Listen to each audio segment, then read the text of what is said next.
el origen, el desarrollo y las posibles consecuencias que acarrea un conflicto, siendo el conocimiento de ello la clave para solucionarlo. Ante la presencia de conflicto, surge la necesidad de fomentar los principios y valores como guía fundamental para la convivencia social. Es por ello que el ser humano ha ido delimitando las manifestaciones de emociones para mantener lo que es el límite entre lo que es correcto y lo que no es, basándose en el respeto y la tolerancia entre los individuos organizados en sociedad. En consecuencia, dichas normas de convivencia social han creado alternativas que permitan solucionar los conflictos, ya sean familiares, sociales, comunitarios, comerciales, religiosos, de toda índole cuya diferencia pueda generar una disconformidad entre las partes intervinientes. Es por ello que, de acuerdo con Guadalupe Márquez Álgara y José Carlos de la Ville Cortés, son aquellos procedimientos diferentes a los jurisdiccionales que tienen como objetivo resolver conflictos suscitados entre partes con un problema de intereses. Por consiguiente, en definitiva, se puede señalar que los métodos alternos de resolución de conflictos sociales son los mecanismos, aquellos mecanismos que podemos valernos para poner fin a nuestras diferencias y controversias, caracterizado, entre otras cosas, por ser confiables, confidenciables, flexibles, colaborativos, voluntarios. Precisamente la voluntariedad es uno de los aspectos y características más importantes de los métodos alternos, porque dependiendo de esa voluntariedad que tengan las partes de lograr un consenso, va a depender de que se obtengan los resultados positivos para ambos, como dijo el compañero Hernán, en donde todos puedan obtener una opción de ganar y no conflictiva, como es el que una parte gane y la otra pierda. Por lo que, una vez señalado, como le había indicado en la clase anterior, la ley que regula los métodos alternos de resolución de conflictos aquí en Panamá es la ley número 5 del 8 de julio de 1999, que establece la conciliación, la mediación, el arbitraje y la negociación como los métodos alternos de solución de conflictos válidos en nuestra república. Entonces podemos indicar que los métodos alternos de solución de conflictos de manera taxativa son la agrupación de diversos procesos, alternativas, estrategias que son distintos a los que proporciona la jurisdicción ordinaria, pues la negociación directa, la negociación asistida, la mediación y la conciliación son aquellos que permiten a las partes tener una participación mucho más activa y que su decisión sea producto del consenso entre las partes. No es que un tercero vaya a intervenir y vaya a encontrar la solución que más le favorezca, que más por su propio criterio le favorece a las partes. Por lo que aquí, con la utilización de los métodos alternos de solución de conflicto, las partes pueden participar de manera activa, proponer ideas y buscar soluciones que se adapten a sus intereses. También se puede indicar que los métodos alternos son aquellos que ofrecen a las partes la capacidad de estar dispuesta de manera voluntaria y participativa a encontrar una solución. Entre estos se puede señalar que la conciliación, la mediación, a diferencia del arbitraje, que bueno, que se requiere un árbitro para lo que ya un tercero imparcial que decide en donde, a diferencia de la conciliación y la mediación, el arbitraje es controversial. Un tercero elige la decisión que según su criterio es la más favorable a las partes, a diferencia de la conciliación y mediación que guardan una similitud mucho más exacta. Las partes proponen sus posibles soluciones. ¿Alguna pregunta hasta aquí? ¿O algún aporte? ¿Nadie? Ok, seguimos. Existen algunos métodos para atender los conflictos sociales. Como habíamos indicado, están los métodos adversariales. Los métodos adversariales o confrontativos son aquellos que incluyen la fórmula ganar o perder. Son aquellos en donde hay litigios, donde hay demandantes, hay demandado, y un tercero toma la decisión, llámese juez o árbitro. Entre los métodos adversariales o confrontativos están los juicios ante los tribunales de justicia. Llámense tribunales ordinarios, administrativos o especiales. Estos toman las decisiones, llámese juez, mediante una sentencia, o si es en el campo administrativo, es mediante una resolución de funcionario, de algún funcionario competente para el tema. En este tipo de métodos, ya sea arbitraje o la justicia ordinaria, las decisiones generalmente son mucho más tardías y costosas. De igual manera, se especifica que no todo el tiempo son justas y por lo general se obtiene como resultado que exista confrontación entre las partes y no se pueda dar una relación porque se da un rompimiento, ya sea de una relación laboral, una relación comercial, familiar o civil. El otro tipo de método confrontativo es el arbitraje. Como les había mencionado, el arbitraje es conocido como un método alternativo porque generalmente es más rápido que los procesos ordinarios, pero aún se sigue manteniendo lo que es su adversarial porque también tienen procesos en donde se presenta lo que es un proceso en donde se presenta lo que es la figura del árbitro, un tercero imparcial que mediante un laudo arbitral, que es como el laudo arbitral es el acuerdo entre las partes, lo que firmen y lo que es vinculante entre ellos, deciden y obligan a las partes a cumplir la decisión impuesta. Entonces, aquí es donde hacemos el hincapié de lo que es la otra alternativa para solucionar los conflictos, que no siempre se obtiene un ganar-ganar. Aquí la fórmula de los métodos adversariales o confrontativos es el ganar o perder. También,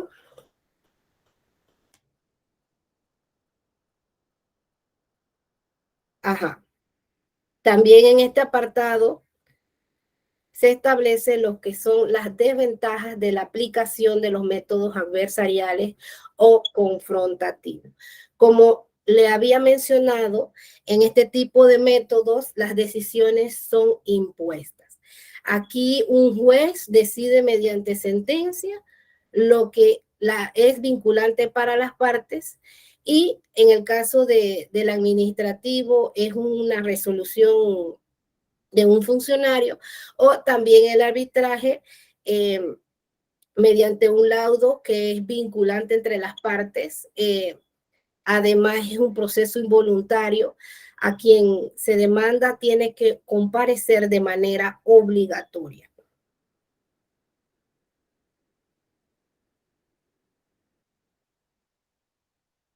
Como había dicho, es un proceso involuntario porque las partes tienen la obligación de comparecer independientemente de que si si considere que es una situación injusta, una vez que son llamados a ser demandados, tienen que contestar lo que es la demanda. Y está la obligatoriedad en este tipo de situaciones y en este tipo de aplicación de estos métodos, ya sea adversariales o confrontativos. De igual manera, el cumplimiento es obligatorio de las decisiones llamadas por tercero en caso de que sea una materia civil. Si hay una sentencia, se puede por un proceso ejecutivo exigir el cumplimiento de esa obligación. De igual manera, cuando se pactan los laudos arbitrales, de igual manera se puede ir por la vía ordinaria para exigir. Por lo tanto, su cumplimiento es obligatorio. De igual manera, es un proceso formal porque tiene etapas procesales que no pueden ser dejadas de un lado, no se pueden omitir, pues requiere una formalidad. También, por lo general, los procesos en las vías adversariales o confrontativas son públicos, pues los expedientes están disponibles en los juzgados o dependencias administrativas y cualquier persona puede solicitar la información, ya sea de manera académica, y enterarse del asunto. De igual manera, los procesos adversariales o confrontativos son procesos largos y costosos, y cuando digo largos y costosos es que pueden pasar muchos años para obtener lo que es el resultado, y puede ser también un resultado decepcionante para las partes, pues pueden obtener resultados que no son acorde a lo previsto y a las metas establecidas por ellos mismos y a lo que ellos esperaban lograr. Por eso que es un proceso largo y costoso. Y de igual manera, como ya habíamos señalado, los resultados son contrarios. O sea, no es una opción de que vaya a obtener un resultado favorable, pues tiene una opción 50 o 50. Una parte gana y la otra pierde. ¿Alguna pregunta o alguna aportación? Un comentario o puede ser pregunta. Dígame, dígame. Cuando dice que puede ser largo, ¿es por la burocracia institucional? Bueno, a lo que hago referencia es que a veces los trámites se dan, porque como cuando se dan las demandas, la parte de la notificación de las partes siempre se requiere, porque el estar presente es uno de los derechos fundamentales, y enterarse de todo el proceso. En muchos casos, y no me dejan mentir, lo que son parte de la administración de justicia, ya sea un funcionario público, a veces las notificaciones de las partes es la parte más costosa cuando se lleva un proceso, porque no se puede tramitar algo en ausencia, porque se supone que uno de sus derechos fundamentales es conocer el contenido de la demanda. Por ello que en tal caso hay situaciones en donde que se tienen que reprogramar audiencias, y todo eso va atrasando lo que es el trámite. En ese aspecto es lo que me refiero cuando son costosos, porque de repente a una parte la llaman a comparece, pero entonces la otra parte no, y entonces ahí se va extendiendo lo que es el mismo proceso en sí. Puede incluso pasar años de esa situación. No sé si le aclaré sus dudas. Le comento ¿Alguien más que quiera aportar? Le comento más, le refuerzo algo más ahí sobre eso. Dígame. Ajá. Eso depende de la agilidad también del abogado. Ajá. Al momento de las demandas. O sea, en el momento de una acción civil, por lo menos en la vía civil, yo aplico mucho cuando se desconoce el paradero o cuando no quiero notificar al demandado. Es una agilidad. Yo utilizo el 1016 del Código Judicial. Conozco el paradero, se le toma una juramentación al cliente y se desconoce y se notifica por edicto. Se manda las publicaciones a los periódicos y ya queda demandado y notificado. Y eso, o sea, por eso digo, eso depende de la agilidad del abogado. Si el abogado es ágil y hábil, créame que puede sacar el objetivo y no se tiene que llegar a tanto tiempo. Todo depende, ¿no? Correcto. Como había señalado, esto va a depender también del proceso, porque hay algunos en donde sí se da por edicto, pero hay situaciones, por ejemplo, en el área penal, en donde sí se requiere la participación y la intervención de cada una de las partes. En el civil, como usted mencionó, y gran aporte, se puede dar las notificaciones por edicto, pero hay ciertas materias que realmente requieren la participación de las partes. ¿Alguna aportación, licenciado Charlie Brown? No, todo bien, perfecto, es así. Muchas gracias por aclarar la parte ahí, muchas gracias. A la orden. Ajá. Así mismo, si alguien quiere aportar, bienvenido sea, pues esta es una clase en donde procuramos que cada uno aprenda de sus otros compañeros, y lo que podamos aportar es grato para la clase, y muchas gracias, licenciado Brown, por su aportación. Entonces, como habíamos indicado, continuamos. Los métodos alternativos colaborativos son aquellos en donde las partes tienen el control de la controversia. En este aspecto está lo que es la negociación directa, o aquellos en donde el tercero, ya sea mediador, solo anima, o conciliador solo anima o facilita la comunicación para que lleguen a buenos acuerdos, ya sea con la negociación o con la mediación. Se conoce lo que son la negociación directa. Entre los métodos alternativos colaborativos está la negociación directa, es en donde las partes se comunican, establecen el proceso y logran un acuerdo sin la intervención de los terceros. Esta no necesariamente requiere la participación del mediador, el conciliador. Esta es aquí donde las mismas partes se reúnen y llegan a un acuerdo sin necesidad de una figura, de una tercera figura. También está lo que es la negociación asistida, es cuando las partes, si bien tienen la voluntariedad de lograr un acuerdo, pero requieren la participación de un tercero imparcial que lo pueda guiar o les pueda brindar alguna solución. Es por ello que aquí entra lo que es la figura de la conciliación y la mediación. La conciliación, que es un proceso de negociación que requiere la intervención de un tercero imparcial, llámese conciliador, que además de facilitar la comunicación, interviene activamente en la búsqueda de soluciones. La mediación, que es un proceso de negociación donde se requiere la participación del mediador, que facilita la comunicación, pero como les había señalado, no interviene. Pues él lo que busca es que las partes puedan conversar mediante la aplicación de estrategias, ya sea la escucha activa, y pueda velar a que la comunicación entre las partes se lleven de manera adecuada. Como les había señalado en la clase anterior, aquí es la diferencia entre la conciliación y la mediación se basa precisamente en el grado de participación e intervención en las decisiones del tercero imparcial. En la conciliación se puede, como tercero imparcial, tratar de encontrar soluciones y proponérselas a los intervinientes, y en la mediación no.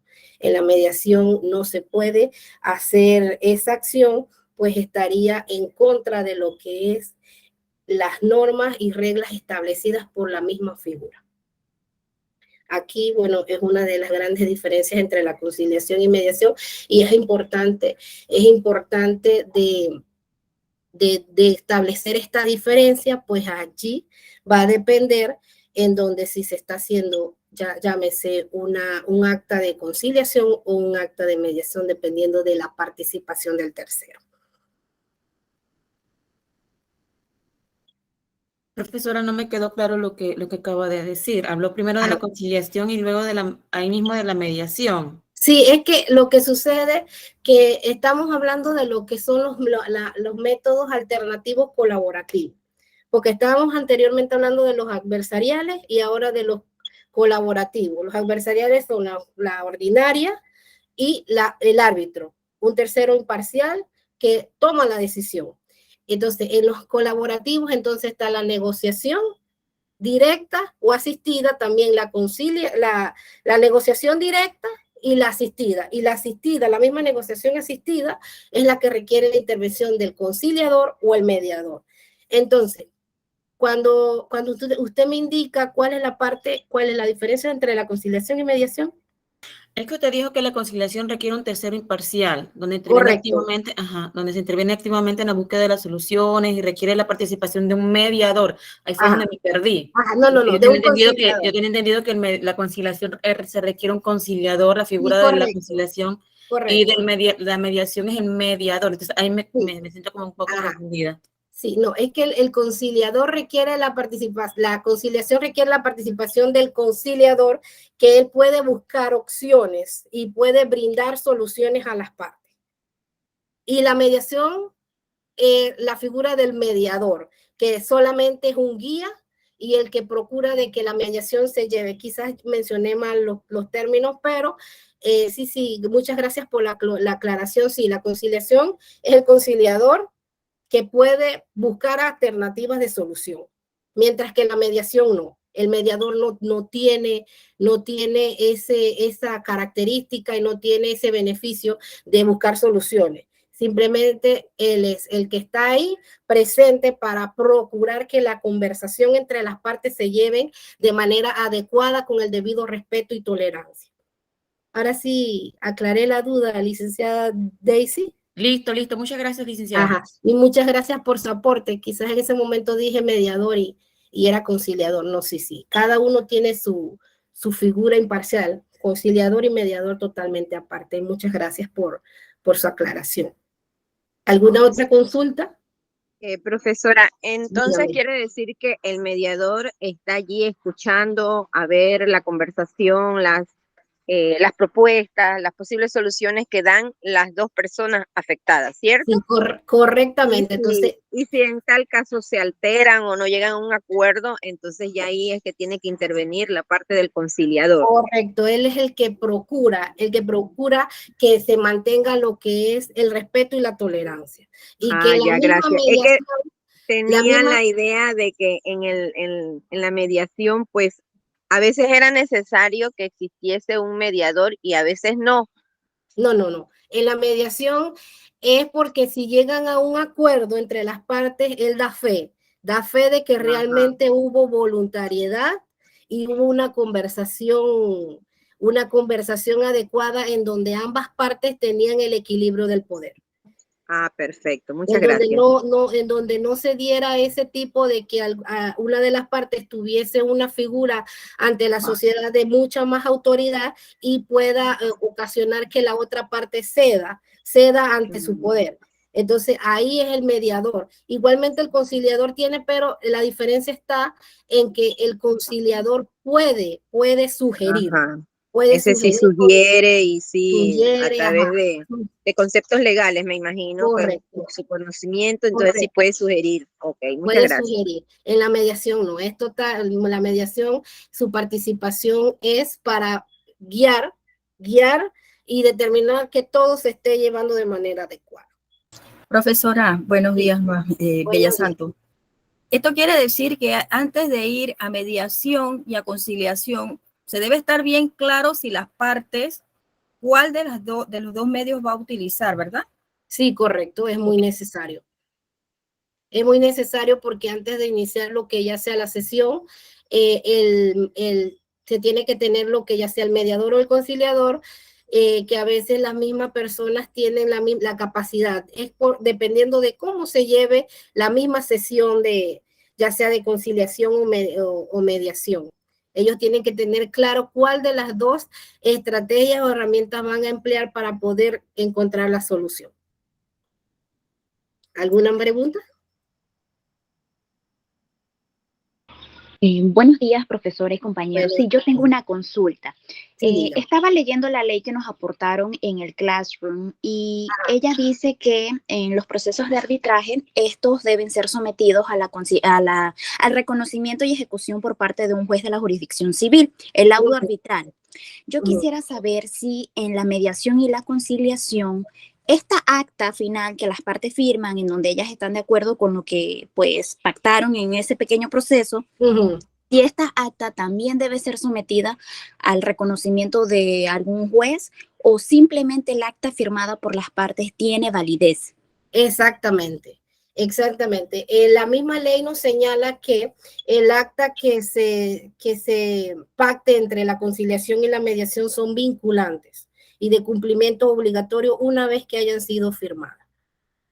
Ok, en ese sentido, solamente basta la firma de los presentes, es decir, de ambas partes y del mediador o del conciliador, la firma simple o esta firma debe ser notariada o algo por el estilo. Ajá. Lo que sucede es que por lo general, para poder decir que se está realizando y se está llevando a cabo la figura de la mediación o la conciliación, eso se debe realizar en centros autorizados por el Estado, por el Ministerio de Gobierno, en este caso, que se tiene que cumplir ciertas normativas que establece la misma Ley 5. La Ley 5 establece cuáles son los requisitos para que se reconozcan los centros de mediación y conciliación. Una vez que usted someta su conflicto o sus diferencias con la otra parte ante uno de estos centros, es totalmente válida sin necesidad de que sea debidamente notificado, pues el mismo centro de mediación, porque por ejemplo en tal caso el órgano judicial, y como había señalado uno de los compañeros aquí presentes, que el Ministerio Público también lleva a cabo lo que son las mediaciones y las conciliaciones, ellos dan fe de que dicho documento es válido en todas sus partes. Ok, ahí mismo le hago la consulta porque la ley dice que tanto la mediación como la conciliación se pueden ejercer de forma individual e independiente. Yo tengo entendido que obviamente existen centros privados y también los públicos a cargo del órgano judicial, pero si uno de forma independiente quisiera ofrecer sus servicios como mediador y conciliador, es decir, que no pertenece a ninguno de estos centros reconocidos, pero uno sí tiene la idoneidad emitida por parte del Ministerio de Gobierno y Justicia. ¿Es posible ofrecerlo de forma independiente? En tal caso, están los centros comunitarios. Están los centros comunitarios que, si no me equivoco, se llevan por lo que es el juez de paz y eso, pero sí se requiere una debida inscripción en uno de los centros. Ya le digo, por ejemplo, en el centro en el centro de aquí de la provincia de Veraguas, se puede solicitar o sugerir las mismas partes, ya sea un conciliador o mediador, pero él mismo debe solicitar su participación por escrito ante el Centro de Métodos Alternos de Solución de Conflictos del órgano judicial. No sé si con esto, o sea, la participación es independiente, sí, pero se requiere pues una solicitud formal para que esa participación se dé fe en el centro, porque precisamente si vamos a decir que usted lleva a cabo la conciliación y la mediación fuera de uno de los centros debidamente reconocidos por el Ministerio de Gobierno, eso sí deben ser notariados para que den fe de que realmente se dio. Pero a diferencia de esa formalidad, en los mismos centros, entonces ya la firma ante el conciliador o mediador debidamente reconocido por la institución, ya sea privada o del mismo o pública, entonces sí es vinculante a las partes. No sé si con esto... Sí, profesora, entendido. Muchas gracias. Sí, Dígame. Permiso, profesora. Sí, lo que nos menciona la profesora es para ahorrar costos y tener más autenticidad. Porque si usted realiza una mediación independiente, pues como tal, prácticamente nos iríamos a lo que es como un proceso privado, ¿verdad? Y por eso ya requeriría la parte de un notario para que las firmas se puedan autenticar, porque esta parte luego cambia de opinión. Por ejemplo, puede incluso hasta negar su firma y ya tendríamos que irnos a peritaje calígrafo y todo lo demás. Entonces, prácticamente lo más recomendable es que se solicite la figura de usted como mediador o conciliador dentro de un centro registrado. Pero sí puede realizar independiente, pero como dijo la docente, ya cuidándose en salud, autenticando su firma ante un notario. Correctamente, por eso que de igual manera el órgano judicial ofrece la conciliación o la mediación de manera gratuita. O sea, usted nada más ya puede hacer incluso la solicitud de manera virtual por la página del órgano judicial, o también puede presentarse allá y solicitar la mediación. En ese aspecto no es necesariamente de que cuando la misma ley indica que es independiente es que puede ser llevada de manera privada. Y también se puede ante un notario para que dé fe de que dichas firmas son válidas. Por eso que la misma ley hace referencia a esa independencia. Pero de igual manera, cuando usted quiera que sea pública y las partes proponen un mediador, pueden también solicitar ante los centros de mediaciones públicos o privados que se reconozca la participación de ese tercero imparcial. Pero como ya le digo, la ley hace referencia más por lo general, o sea, lo común es que no sean, que las sugerencias sean cuando ya sea un árbitro. Cuando sea un árbitro, por lo general, las sugerencias de que sea llevado por alguien que las mismas partes consideran confiables, entonces esa figura normalmente es de árbitro.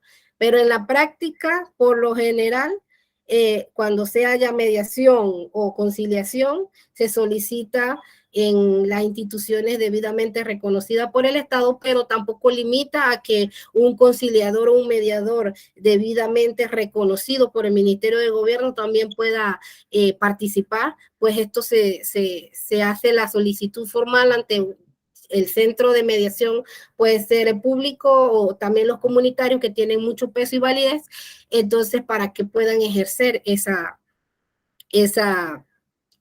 acta que las partes de manera voluntaria consensaron. De igual manera, como dijo el compañero, el doctor Iván Gómez, es necesario, por ejemplo, que si se va a realizar un acta de manera independiente, el mismo sea notariado. Sea notariado para curarse en salud cuando se requiera exigir el reconocimiento de la firme validez de que las partes realmente, dicha parte se comprometió a cumplir determinada obligación. ¿Alguna otra consulta?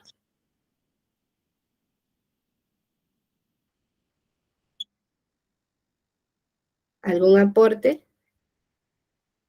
Tenemos 38 participantes. ¿Alguien quiere aportar algo?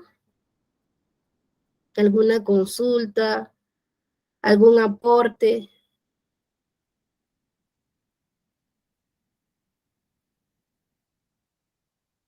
¿Nadie? Bueno, continuamos.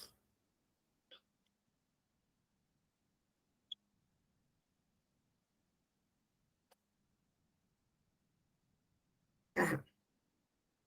Otros medios de atender un conflicto también están el amigable componedor, que es la figura en donde es un tercero imparcial que trata de convencer a las partes para que cesen en la confrontación. Este tipo de figura o medio para aplicar, por la mayoría son aplicadas en materia electoral. También están los expertos o peritos, que son aquellos terceros que tienen muy buen conocimiento sobre una materia. Ejemplo, un agrimensor en asuntos de mensura de tierra, un médico en asuntos de salud, un abogado en asuntos jurídicos, un agricultor en asuntos de agricultura rudimentaria, quienes aportan su opinión para apoyar a las partes que comprendan y que puedan tener una solución satisfactoria. Ellos lo que vienen a hacer es participar para aclarar cualquier concepto o cualquier duda que se tenga sobre determinada materia, entonces ellos están ahí presentes para aclarar esas dudas que las partes necesitan aclarar para poder conciliar o mediar.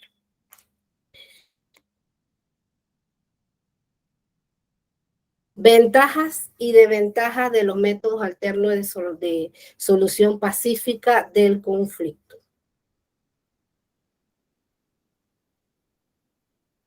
Ok. En cuanto a las ventajas, tenemos que es práctico y económico. Como se había indicado, es de menor costo en dinero y en tiempo, y es más fácil el acceso y es menos formal. También se dice que es se presenta lo que es la autodeterminación. Las mismas partes tienen el control y las partes son más previsibles y participativas. También se obtiene lo que son, una de las ventajas son las soluciones, pues las mismas son el producto de un abanico de propuestas creativas y prácticas, y que a la final, una vez firmada el acta vinculante, las mismas son de cumplimiento obligatoria. También una de las ventajas de los métodos alternos de resolución de conflicto es la privacidad, pues si las partes no tienen interés en que sus diferencias sean ventiladas de manera pública, estos métodos le ofrecen esa confidencialidad y evita cualquier situación futura que pueda empañar la relación. Otra de las ventajas son las relaciones. Si se puede llegar a un acuerdo entre las partes, no se da el deterioro de esa relación, llámese familiar, laboral, pues con la aplicación en donde los dos pueden ganar o ganar, las relaciones en la mayoría de los casos se mantienen estables. En cuanto a las desventajas,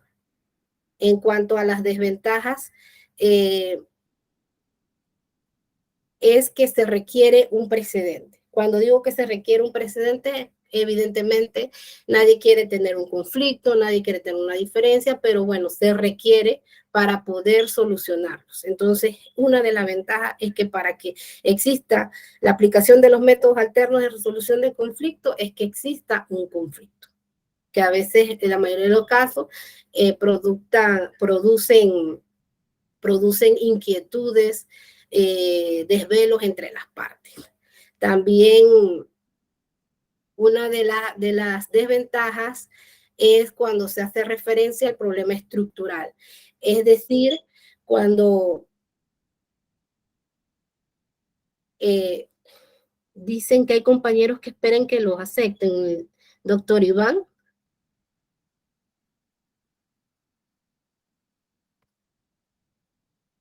Okay.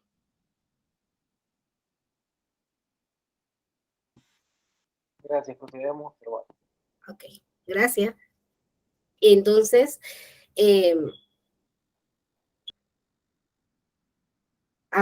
cuando se dan, es estructural, es cuando se dan esos tipos de problemas en donde las partes no pueden, de ellas no depende el factor externo. Cuando dicen que hay, por ejemplo, que construir una carretera y la misma es de interés social, entonces este es un problema estructural, porque realmente cuando se indica de que una carretera ya pública que va a beneficiar una colectividad pasa por determinado terreno privado, en este aspecto, lo que siempre se da es la reubicación del dueño de ese terreno. Y entonces aquí es un problema estructural, porque de las partes no realmente depende que la solución sea ganar o ganar. También una de las desventajas es que aplica una política uniforme.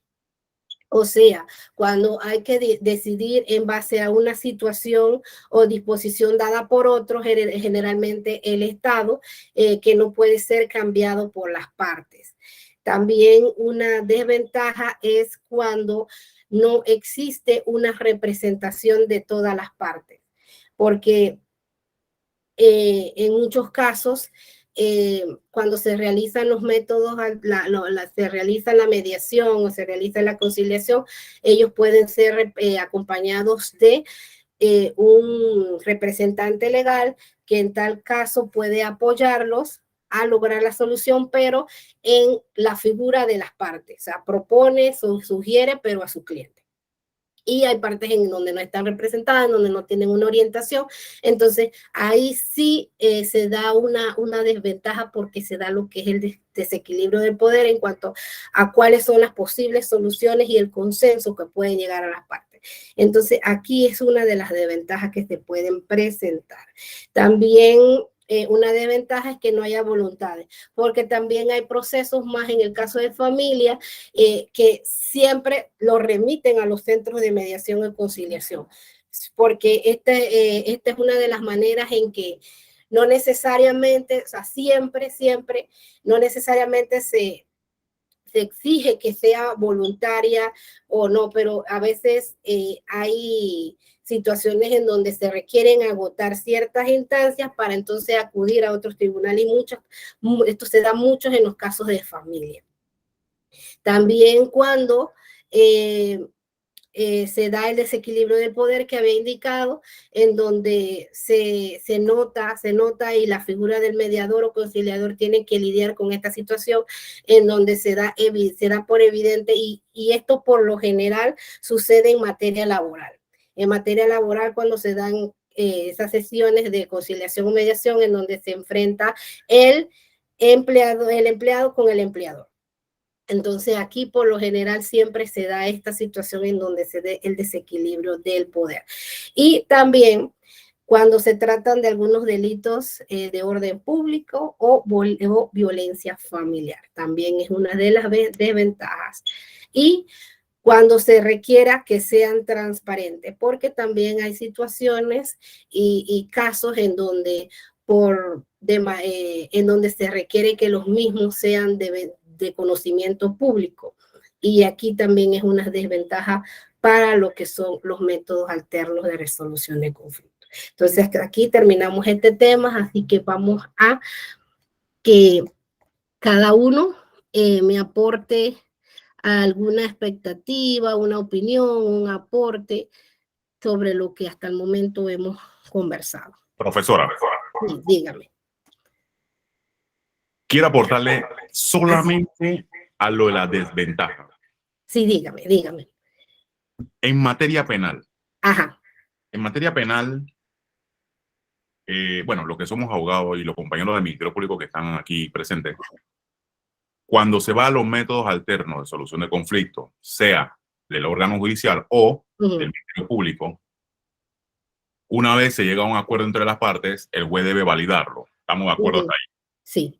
En lo que yo no estoy de acuerdo, yo como abogado, como defensa y múltiples cosas que he hecho dentro del órgano judicial en la vía penal, es que si la persona no pudo resarcir los daños, efectivamente, los delitos que admiten resarcimiento y suspensión de proceso sujeto a condiciones, claramente resarcimiento. En lo que yo no estoy de acuerdo, que si la persona no pudo resarcir el daño económico, se pierda en un posible, o en el término que dieron, que es un año, se pierda ese dinero que esa persona ha pagado. O sea, es una opinión mía personal, que yo en lo personal, porque si me abres la posibilidad de que, ok, no lo resarcí ahora, pero lo puedo resarcir antes del juicio oral. Es un tema que yo todavía tengo prácticamente un año más o 2 años más para resarcirlo.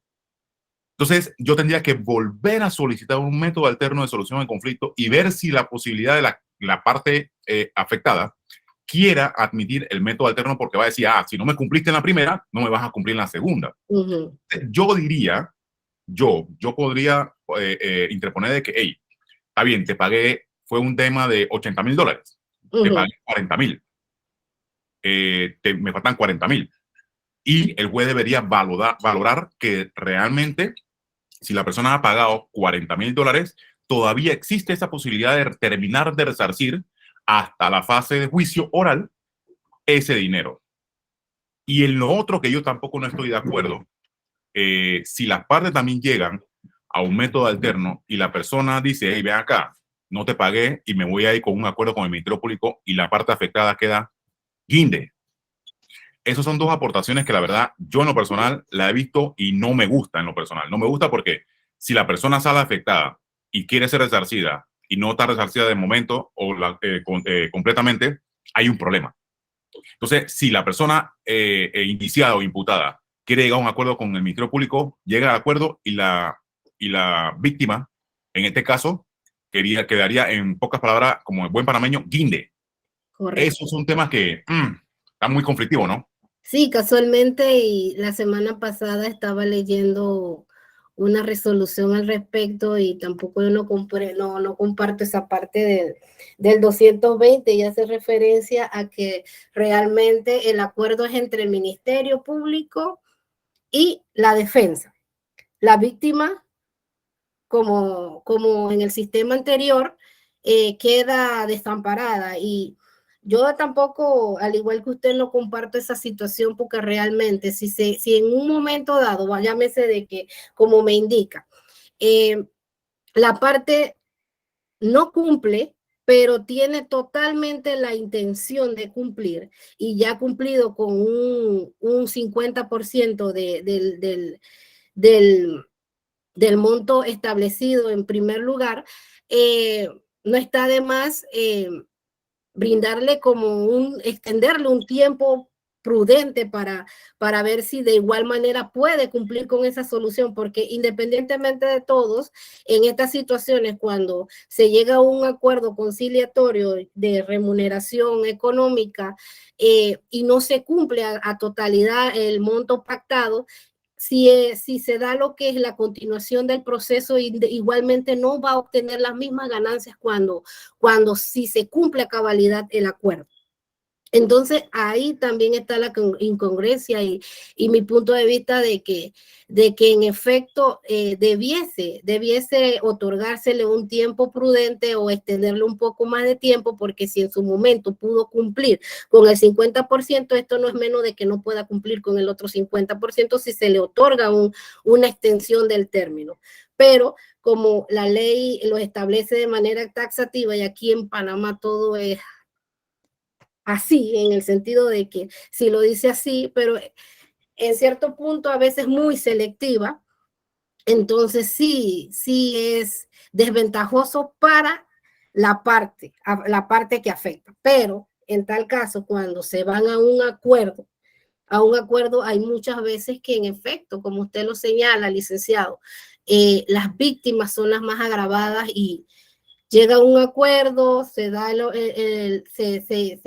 continúa con el proceso, se llega a un acuerdo, entonces ahí es donde entra lo que es la figura de la justicia retributiva, que llámese con una condena, y no se da lo que es la publicidad y el reconocimiento de la justicia retributiva, restaurativa, en donde las partes pueden encontrar soluciones y donde todas sean beneficiadas. Y como le había señalado, incluso la misma Corte, a través de jurisprudencia, ha señalado que en efecto, que con el artículo 120 del Código Procesal Penal, el acuerdo es entre las partes y entre la defensa y el Ministerio Público. Y esa parte ahí tampoco estoy de acuerdo con esa situación. ¿Algún otro aporte, licenciado Charlie? No, todo bien, perfecto. Solamente que siendo colaborativo con la clase y con los compañeros que desconozcan ciertas cosas también, ¿no? Muy grande soporte, licenciado. Muchas gracias. ¿Alguien más? Buenas, me llamo Javier Pérez.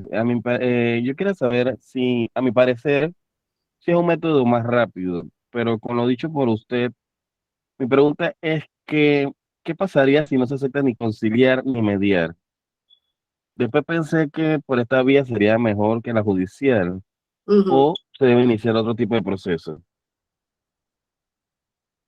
Bueno, cuando no se puede conciliar y ni mediar, entonces por lo general siempre se van por la línea ordinaria, que es ante los tribunales, o el licenciado Javier Pérez. En tal caso, sí, cuando no se puede mediar o conciliar, las opciones siempre son la vía ordinaria. No es la más favorable, pero también está esa opción.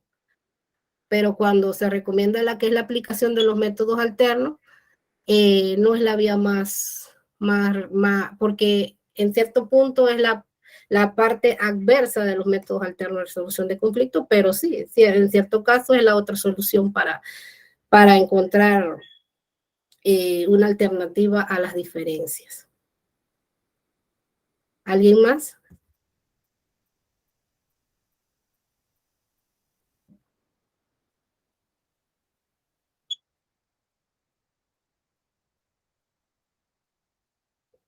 ¿En vanguardia? ¿Alguna opinión que quiera dar? No, profe, me quedo acá esperando también que otros compañeros también participen. Usted lo ve en el tema más bien como de la abogacía. Yo lo tratando de enfocar más bien en el área docente, porque mi práctica es la práctica docente, y entonces veo que involucra otras aristas, ¿no? El tema legal, involucra también otros escenarios legales que hay que tomar en cuenta también. Así que me toca ya leer un poquito más temas legales de la abogacía que tienen ustedes para entonces aplicar acá un contexto, porque casualmente ayer estaba leyendo una ley 285 que se está aplicando a Meduca con el tema de el respeto a las diferencias ideológicas y de géneros a nivel institucional educativo. De que un estudiante ya puede llegar con ciertas características de su cabello, tinte, lo que quiera, y como el colegio no puede tomar medidas de restricción disciplinaria porque eso es su manera de expresarse, su forma de libertad. Y entonces un documento que estaba leyendo 72 páginas, que la verdad se aprobó eso en silencio básicamente de muchas personas del entorno educativo y que a veces van hasta en contra del reglamento interno de la institución. Y entonces estaba viendo yo que el tema de la mediación voy a tener un gran trabajo que realizar, porque con esto de que se aplica la normativa institucional escolar versus esta nueva ley 285 que se dio en febrero del año pasado, que tiene que ver con respecto a la identidad de género y demás, es un campo bastante amplio. Sí, ese está asociado con el reconocimiento de los derechos humanos y la protección internacional. Por lo general, siempre cuando se crea una ley aquí en Panamá, siempre se busca que se acorde con las instancias internacionales y el reconocimiento de los derechos humanos, pero también es enfático en señalar que cada institución, siempre y cuando establezca un reglamento interno, ella debe ser acorde a los estamentos internacionales y de protección sin perder su naturalidad y la misma caracterización de la institución. O sea que por lo general sí, en efecto, se establecen leyes, pero también están los reglamentos internos que tienen que ser acordes y adaptados a esas situaciones. No necesariamente esto indica que todo tiene que ser aceptado como tal, pero sí se recomienda que todo reglamento interno sea acorde a las normas establecidas. ¿Alguien más que quiera?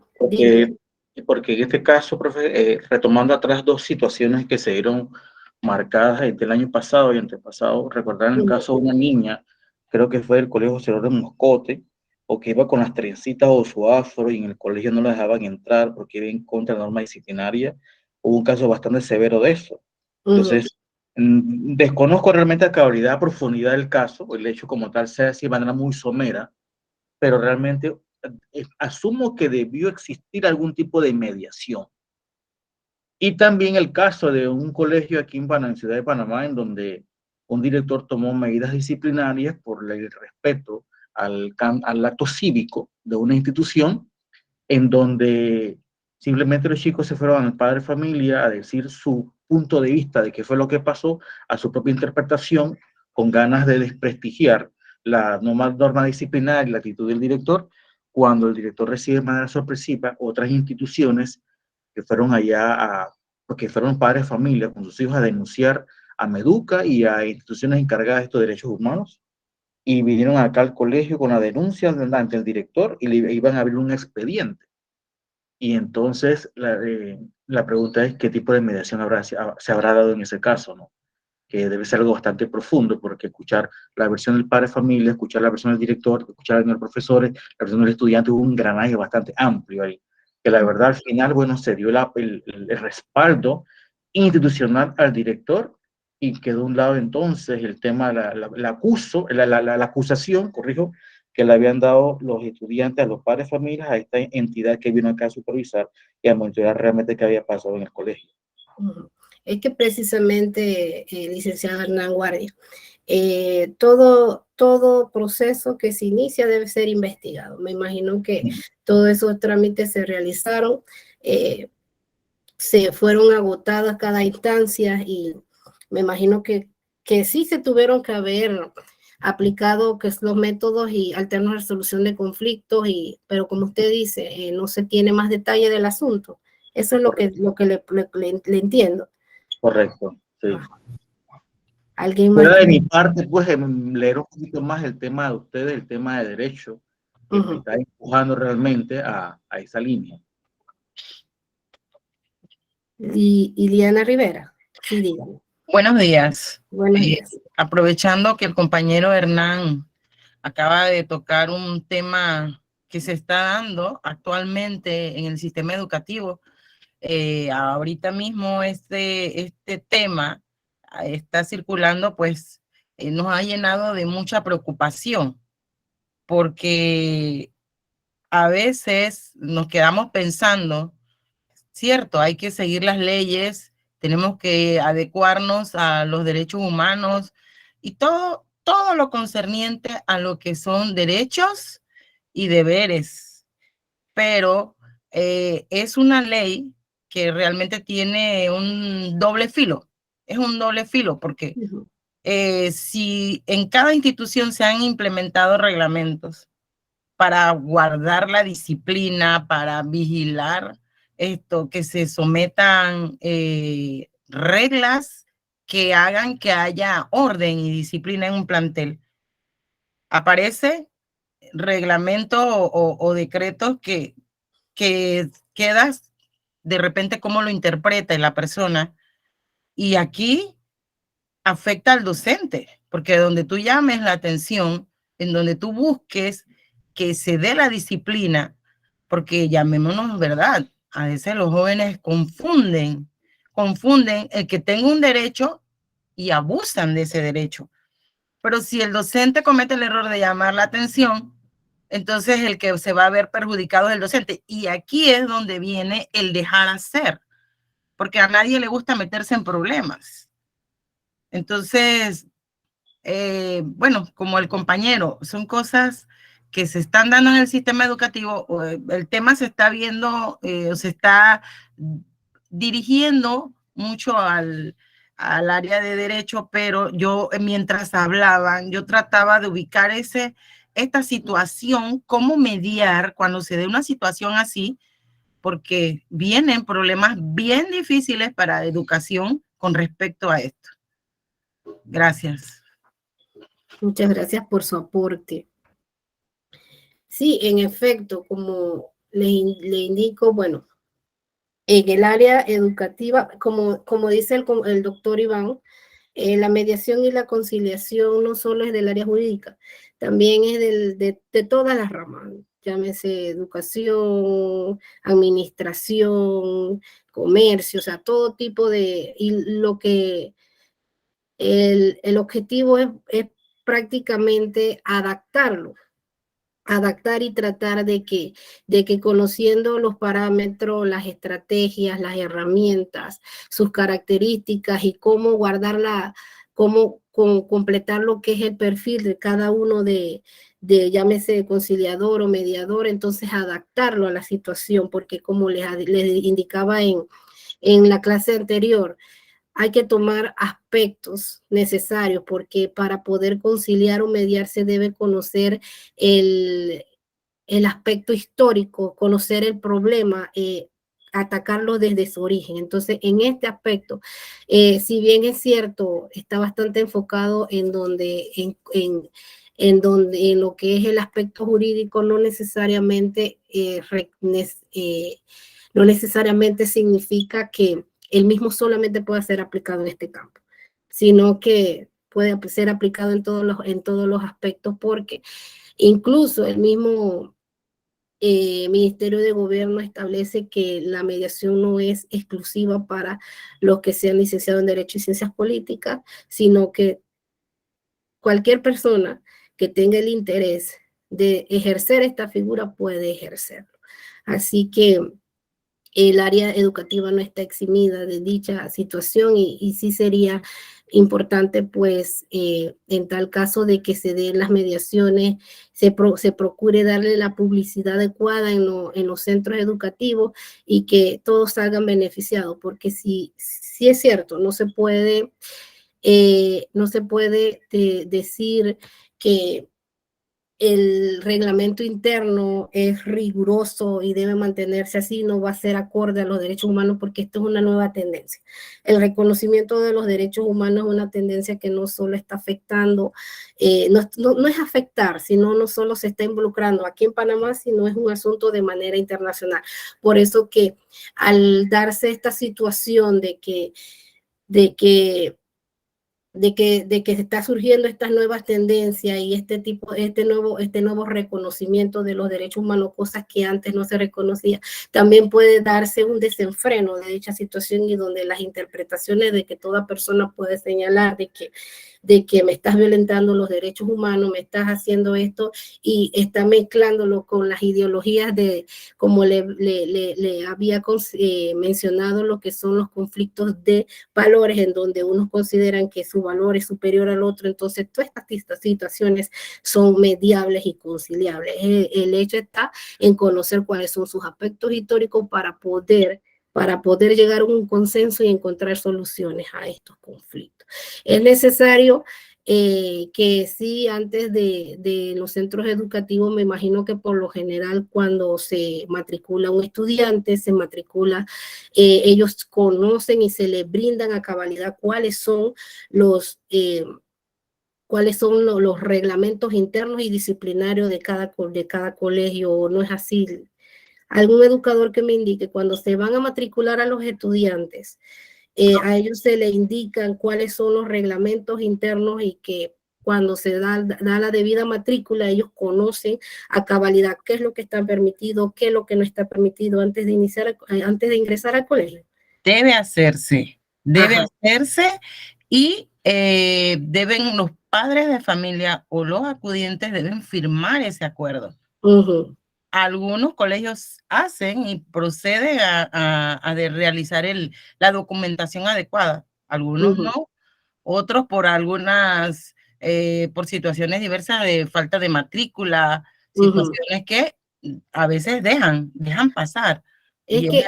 Por eso, en este tipo de situaciones, cuando se dan estos conflictos, que si se empiezan a analizar individualmente, representan un gran conflicto, porque ya no va a ser una situación que involucre al colegio, sino que ahora con la revolución de las redes sociales se da lo que es la publicación, incluso que provoca la desinformación, y ya no solamente va a ser un asunto de las partes, sino se convierte en un asunto social, porque todas las partes empiezan a involucrar, hacen la presión social y llegan al colegio a conocer dicha situación. A veces no se conoce cuáles son sus orígenes, y las personas emiten sus comentarios y haciendo de manera taxativa un impulso, una influencia incluso negativa. Entonces sí sería importante, porque cuando las cosas se conocen de manera clara y precisa, no se dan estos tipos de conflictos. Porque sí sería necesario darle esa publicidad de que cuando se vayan a matricular a los estudiantes se le presenten el reglamento interno, lo que está permitido y lo que no, para evitar a toda costa estos conflictos que cuando vayan a ocasionar, porque realmente esto es un conflicto que se da, que a la larga va a tener resultados negativos. Por lo tanto, es necesario pues que se anticipen a esos conflictos, para evitar que lleguen a situaciones extremas. Ese es mi punto de vista. No conozco mucho el tema del sistema educativo, sí voy a tratar de lo que es nutrirme más en ese aspecto, pero sí es necesario señalar pues que cuando las cosas se conocen, antes se prevén. ¿Algún aporte más? Sí, profe, apoyando lo que la compañera o la colega habló hace un momentito, realmente en el sistema educativo, cuando se matriculan, tanto en el sector oficial, se le entrega el reglamento interno del colegio, inclusive se hace una reunión general de todos los estudiantes nuevos con los padres de familia, antes de entrar, donde se desglosa todo lo concerniente a uniforme y tema disciplinario. De igual manera, los profesores, en la hora de consejería, abordan esta temática. A nivel de educación particular, porque he estado en los sistemas, de igual manera, en la primera semana de clase, las 4 primeros del primer lunes de clase, se habla en consejería todo lo concernido también al reglamento del colegio, y aún así usted sabe que siempre se escapan situaciones y hechos donde los padres, familias, están en la vista gorda y pasan escalones y se van a otras instancias y me involucran en el colegio o al docente en situaciones que la verdad se debe solucionar internamente y se van a otras instancias. Pero sí ocurre, profesora, que se da la inducción general a todo estudiante nuevo en las instituciones educativas. Sí, entonces esa es la situación que a veces, como usted indica, se sale de las manos, pero sí sería necesario, pues, que en tal caso, si se da un conflicto futuro con los conocimientos que se estén impartiendo aquí, y ahora que usted están conociendo lo que son los perfiles y la diferencia de cada uno, puedan aplicar la mediación y la conciliación en las instituciones educativas. Estaríamos cumpliendo con los objetivos de este curso. ¿Alguien más quiere aportar algo?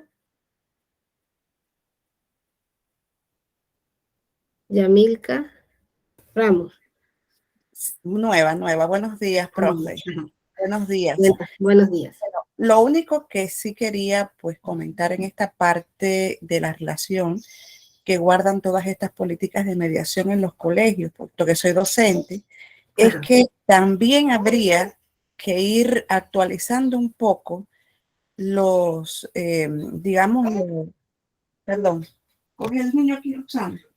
actualizando un poco el sistema de leyes con los que la escuela se va, digamos, a enfrentar luego del impulso de las tecnologías, porque después de la avalancha de acceso a las tecnologías, creo que también estos reglamentos internos de los colegios tendrían que reactualizarse y replantearse nuevas situaciones que se pueden dar de conflicto con el uso y acceso de los estudiantes y profesores a las tecnologías. Porque lo digo porque sí hemos vivido ciertos episodios en los colegios donde he trabajado en que los estudiantes se arrogan el derecho de utilizar los celulares en los salones de clases e incluso grabar o tomar fotos de docentes o de situaciones de sus compañeros y subirlas de una manera bastante inescrupulosa a las redes sociales, y eso genera serios conflictos. Y creo que, si no me equivoco, y si se pudiese incluso hasta investigar,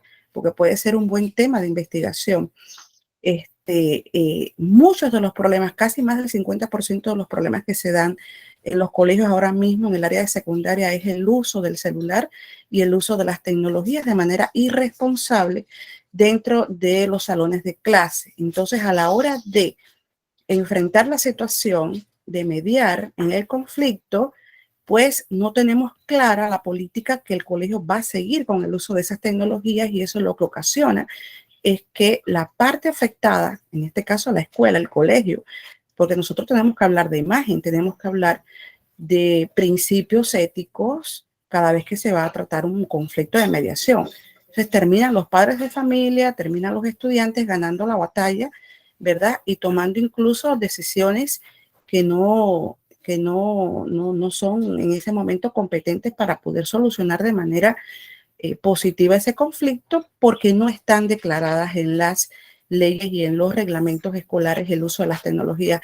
Y eso en el área de derechos humanos y en el área de toda esta agenda que se está siguiendo ahora mismo con respecto a lo que es un derecho para ti y cómo tú afectas al otro cuando tú cumples ese derecho sin tener en cuenta los daños colaterales que eso puede generar.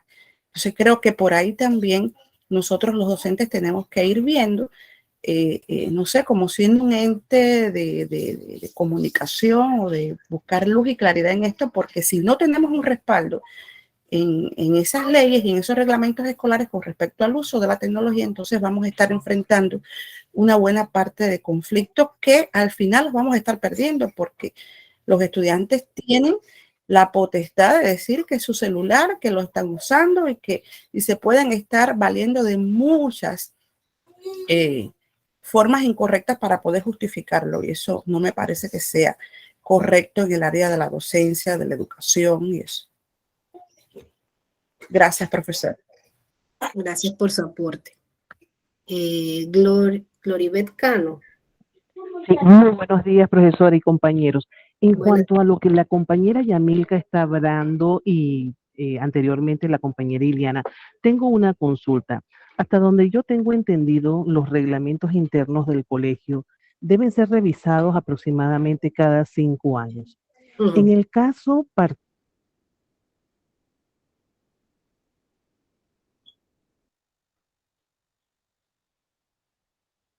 particular de que el colegio ya haya revisado y actualizado su situación en cuanto a la ley que está rigiendo y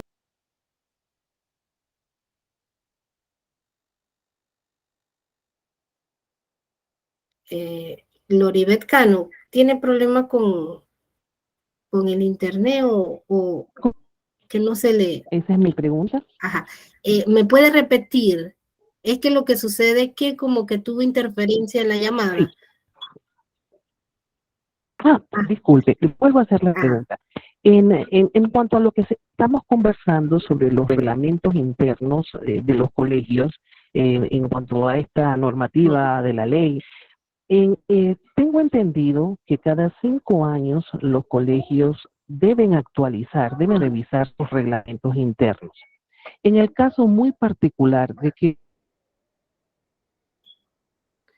el colegio haya revisado su reglamento interno, lo haya actualizado en las situaciones con los padres de familia que se puedan suscitar. Tendría que ser a través de una mediación con el padre de familia, el estudiante, los directivos. Esa es mi pregunta. Si el reglamento interno está acorde, porque cuando ellos se revisan cada 5 años y ellos tienen que pasar por un proceso de aceptación y aprobación. Una vez que ellos son aprobados y reconocidos como tal y que se verificó que son acordes a las leyes y a la Constitución, que no son violatorios de derechos, supongo yo que una vez que se realiza todo ese trámite de aprobación y reconocimiento, ellos ellos priman sobre las leyes externas, porque se ha verificado que su reconocimiento es superior porque es de una materia especial, es de la institución como tal. Entonces, en tal caso, es necesario que cuando se realicen esos reglamentos internos, ellos deben establecer, y se requiere, porque eso es uno de los aspectos fundamentales cuando se elabora y se redacta y se aprueba un reglamento interno, que tiene que establecerse las pautas y los medios a seguir. Por lo general, siempre se reconocen esas cláusulas en donde se indican cómo se van a solucionar los conflictos, y sí, en efecto, debe estar presente la figura de la mediación y la conciliación como una de las primeras situaciones para agotar esa instancia. Entonces, como le indico, cuando el reglamento está aprobado, siempre se establecen las pautas para solucionar esos conflictos. Y como ya la mediación y la conciliación está establecida, siempre va a haber un apartado referente a eso. Porque por lo general los conflictos, cuando se realiza un contrato, se realiza un reglamento en donde las partes y todos los involucrados aceptan la implementación de dicho contrato, dicho reglamento, entonces están aceptando cómo van a solucionar. Y ese es uno de los aspectos fundamentales que se establecen cuando se redactan estos tipos de documentos. Cómo se van a solucionar, y debe estar la mediación y la conciliación. Muchísimas gracias, profesora. Ajá. Bella Santos. Buenos días nuevamente. Buenos días. Mire, aportando nuevamente a lo de los compañeros que son docentes en la práctica. Yo soy de formación acá de la ciudadanía.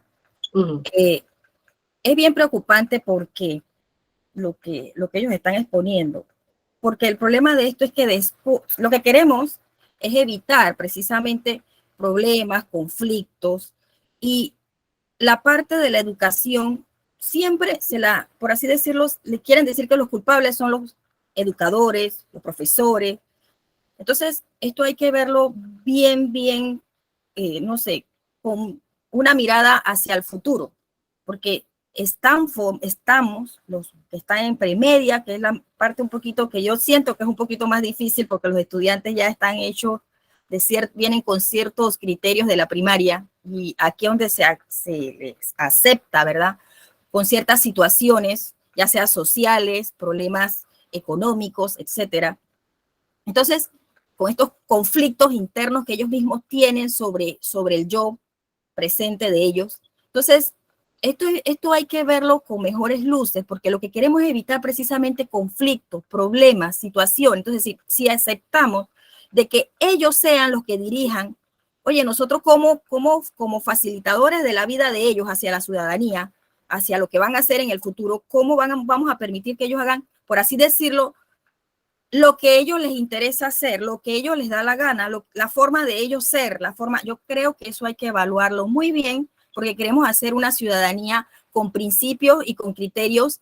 Entonces, lo que hay que hacer aquí es mirar esto bien con detenimiento, porque después los mismos padres van a decir, oye, es que el educador fue el que tuvo la culpa porque lo permitió. Es que el Ministerio de Educación es el que tuvo la culpa porque entonces lo mantuvo en una ley. Y cierto, hay normas a nivel internacional, pero no todas pueden ser aplicables aquí a Panamá. Entonces nosotros tenemos que tener nuestro propio criterio como país, ¿no? Y mantener nuestras reglas. En otros lados sí se puede permitir cosas que de repente se ven normales, pero esas cosas normales nosotros mismos las estamos viendo que no son aplicables aquí en Panamá. Entonces yo creo que aportando a los compañeros, me uno a su preocupación, ¿verdad? Hacia lo que nosotros, los que ya estamos en la formación ciudadana, vamos a recibir, porque ya nosotros entonces vamos a recibir todavía ya unas personas que totalmente desorientadas hacia lo que nosotros queremos. O sea, queremos que tengan valores, queremos que tengan, le digo porque esas son las formaciones que a nosotros se nos dan. No, da formación en valores, pero ¿cómo tú vas a dar una formación en valores? O sea, vas a tener que estar intentando que esa persona que ya viene con una ideología de un valor, que, no, es que tú vas a hacer este valor, no, es que tú vas a tener este principio, mira, que esto es lo bueno, pero al final se nos está convirtiendo en un problema. Y después entonces ese mediador también, ¿cómo va a ser? ¿Cómo va a tratar de arreglar este conflicto? Entonces me uno a los compañeros realmente. Yo creo que esto hay que verlo mejor. Esto hay que verlo hacia el futuro de lo que nos vamos a tener, en un futuro de un Panamá que queremos que sea mejor de lo que tenemos hoy día. Se me aporta. Muchas gracias por su aporte. Sí, en efecto, es una situación preocupante.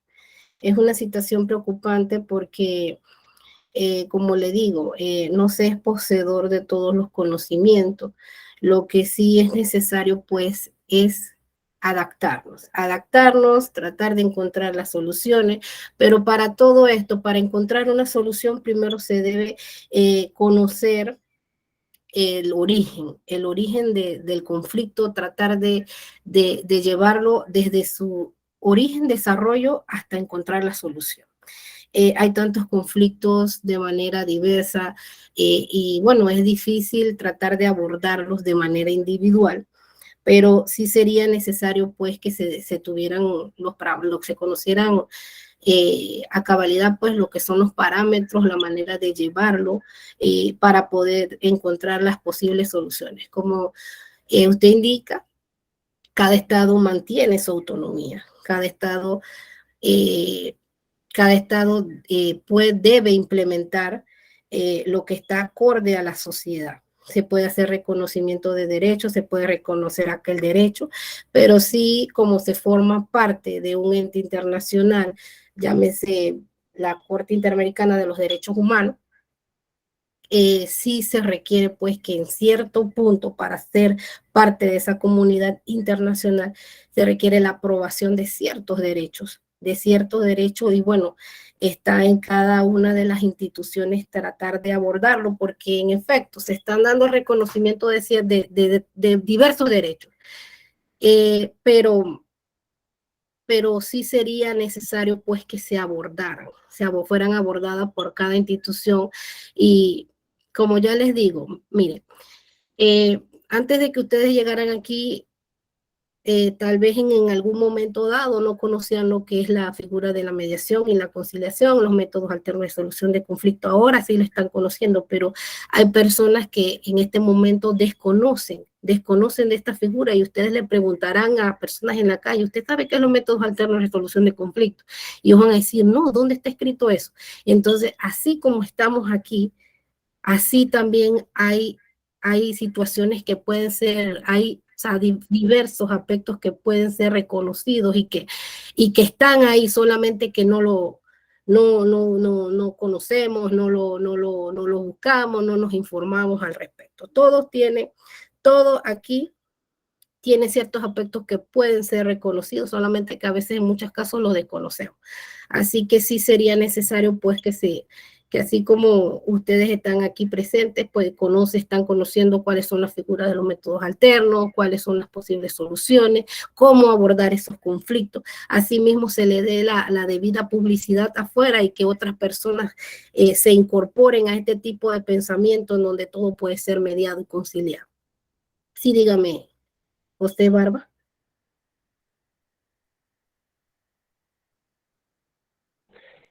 Hola, profesor.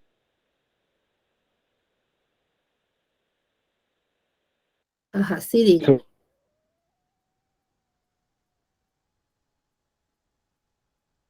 Hola, buenos días. ¿Qué tal? Ajá. Regresando Buenos días, sí, diga. al tema que tocó el compañero delante de las víctimas que muchas veces son dejadas fuera del proceso.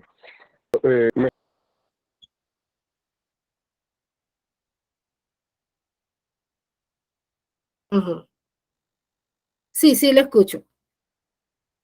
Aló, sí, lo escuchamos. Buenas.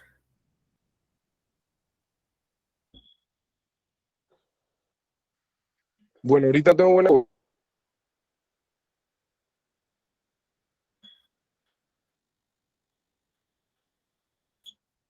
Perdimos la comunicación con el licenciado José Barba. ¿Ustedes pueden escucharlo o soy yo la única que no lo...? No, profe, no lo escucho. Okay. Cobertura, no sé si me ha escuchado lo que ha hablado. No, licenciado, no le he podido comprenderlo. Es que tiene como interferencia en la llamada.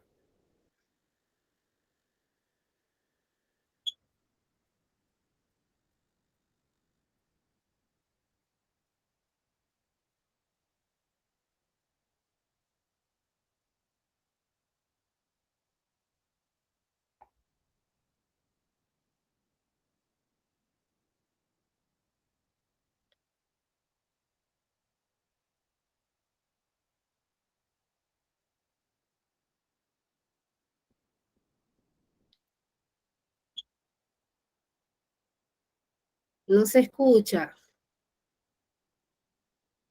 ¿Alguien más quiere aportar algo más?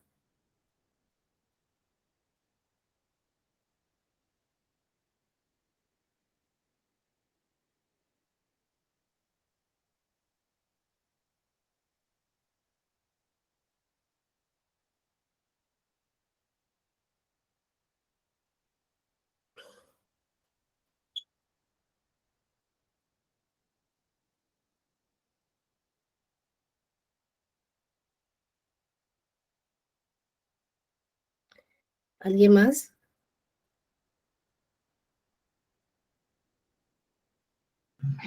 Profe, quiero aportar algo más para generar un conversatorio, debate. Dígame. Estamos hablando, por ejemplo, nosotros que estamos en esta área ya sea en inducción, otros con mayor conocimiento que otros, en fin. Y dejamos de un lado a veces el importante papel también que desempeñan los medios de comunicación, televisivos y demás, que lo que generan es, por ejemplo, si hay un conflicto, una trifulca callejera, lo publican. No hay filtro. Recordarán muchos de ustedes que de pronto seremos contemporáneos. Existía antes una junta de regulación, de censura. Eso se eliminó, ¿sí? Y se hablaba una campaña cívica, recordarán que era un cerebrito que semanal, diariamente hablaba de valores cívicos y morales. Eso se ha perdido. Entonces, el concepto también de comunidad educativa muchas veces no se tiene clarito qué es, porque forma parte también la comunidad, la institución educativa como tal, es un conjunto de, y por más que en centro educativo, una parte institucional, se esté trabajando en valores, en principios y demás, la sociedad está tergiversando lo que nosotros como educadores hacemos aula de clase. O usted en este caso que nos está enseñando o está dando información general muy ilustrativa de todo lo que involucra estos conceptos, pero cuando vamos al mercado laboral, la realidad es otra. Agresividad, todo el mundo quiere por sus propios medios tener la respuesta de sus manos, a su manera, y entonces los niños, los jóvenes van creciendo, por ejemplo, que yo doy cívica en séptimo grado. Uno habla de valores y principios, de cosas, tantas cosas que tienen que ver con valores y demás. Y ellos escuchan en su propio celular, ven en sus propios videos todo este escándalo social que existe de que si la otra le gritó a no sé quién, le pegó a no sé quién, los taxistas, los buceros en la calle peleándose, y entonces todo queda como a la luz pública. Entonces estamos trabajando in situ en el aula de clase, en la formación pero la sociedad nos está deformando. Antes de hablar de corrupción era como que, wow, eso es lejos, por así decir. Y ahora la palabra está tan normalizada que los mismos estudiantes hasta caen en eso directamente en el salón de clase. Por más que uno trate de corregirles, de decirles que esto no se hace, pero a veces se comete el error de que no hagas esto, pero más lo hacen. Es como si dijeran, hazlo. Entonces la sociedad, la verdad, los medios de comunicación están tergiversando lo que en un aula de clase queremos trabajar los educadores. Decía la compañera, ella trabaja en la formación ciudadana. Exacto, estamos en el colegio trabajando en la formación ciudadana, pero hay jóvenes que están saliendo porque hay otros contextos educativos, por el caso también de la deserción escolar. Aquellos que no van a una institución educativa por X motivo, razón o circunstancia, salen al mercado, van al mercado, desconocen parte de la información que de pronto se está trabajando en un centro educativo, toman a su manera la forma de hacer justicia, no hay una mediación, y entonces los medios de comunicación que secundaran estas cosas. Y es preocupante, la compañera que se nos une al tema de clamor, nosotros como docentes de que estamos en esta área entrando a la mediación de conflictos y demás, la sociedad está tergiversada, profe. Así Porque mismo. están trabajando fuerte aquí en esta parte, pero ellos salen a la luz pública de la calle y con el tema de la tecnología en la mano, todo se va al traste. Como esa compañera me decía, tienes hambre y pateas la lonchera. Entonces estás trabajando bien en clase, aprendiendo qué, pero cuando sales del aula de clase, te encuentras otro escenario. Los medios de comunicación como que respaldan eso, porque el amarillismo es lo que tristemente le gusta a los medios de comunicación, profesor. Esa es mi participación. Sí, en exacto. Segundo lo manifestado por usted, Hernán Guardia. Y lo más triste es que a veces todos estos tipos de situaciones está haciendo parte de la habitualidad. Y cuando una sociedad permite que este tipo de situaciones se hagan habitual, entonces ya empezamos a fallar como sociedad. Y es una situación pues que es preocupante porque cuando nosotros como sociedad aceptamos algo como habitual, como que, eso es normal, bueno, hicieron eso es normal. Entonces ahí es que entonces ya estamos fallando como organización, como sociedad, y que estamos poniendo incluso en riesgo el futuro de nuestra soberanía como Estado independiente y democrático. Y bueno, como usted dice, es una situación muy difícil, muy difícil. No puedo decirle de manera expresa de que hay soluciones. La manera que puedo recomendar es que son situaciones que hay que abordar, hay que saber manejarlas y tratarla de manejar de la mejor manera posible. y tratar de, bueno, de cierto punto, cuando se pertenece a una institución, ya sea laboral, una institución pública, del Estado, un centro educativo, nosotros ejercer esa figura de recomendar, de sugerirles a las mismas instituciones de que mira, puedes hacer esta modificación, puedes hacer para que se le tenga claro a las partes que van a formar parte de esa sociedad debidamente organizada, vamos a decir un centro educativo, de que allí se tienen ciertas disciplinas, ciertos reconocimientos, porque en efecto no hay una ley que tenga, que diga y trate específicamente una materia, de que diga de que vamos a prohibir tal cosa, como por ejemplo pasa en los Estados Unidos, en donde hay estados que han prohibido la aplicación TikTok. No sé si ustedes tienen conocimiento de eso, o al respecto, en donde han prohibido el reconocimiento de la publicación de esa aplicación porque está habiendo un descontrol. Pues aquí en Panamá no hay una ley como tal que diga que limite esas comunicaciones. Y bueno, como una figura docente, lo que puedo recomendar es que tratemos de abordar esas situaciones. No puedo decir que, bueno, puedes aplicar tal cosa, porque en realidad no tengo un conflicto como tal establecido, debidamente definido, pero es mi recomendación para ustedes. No sé si esto le pueda ayudar en un futuro, pero sí es lo que tengo para dar. Sí, pero en muchos lugares a veces hay exceso de permisividad. Sí, y entonces a veces las leyes han flexibilizado con el tema de la libertad de expresión y el derecho a, estamos cayendo a veces en un libertinaje. Entonces ese libertinaje y exceso de permisividad es lo que está generando conflicto. Exactamente, incluso en el mismo sistema de administración de justicia, los mismos juristas, especialistas encargados de determinar hasta dónde llega la libertad de expresión, tienen posturas totalmente aparte, se dan muchos debates, se da diversidad de opiniones, y no se puede establecer un límite entre lo que es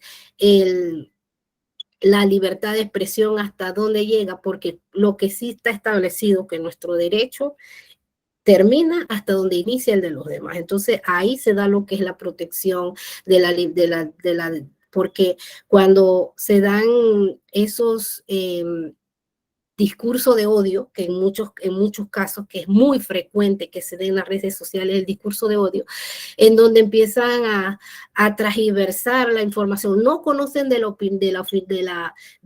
la situación, y entonces empiezan a emitir comentarios negativos. Eso se le conoce como el discurso de odio, que promueven la conflictividad, el odio hacia determinado aspecto, que pueden incluso no conocer cuál es el origen del problema, emiten sus opiniones y crean disturbios. Entonces ahí está que no existe como tal un control y que se establezcan esas limitaciones, y así como partes como futuros mediadores y conciliadores, estos son uno de los grandes retos que van a tener que enfrentar, porque no hay un marco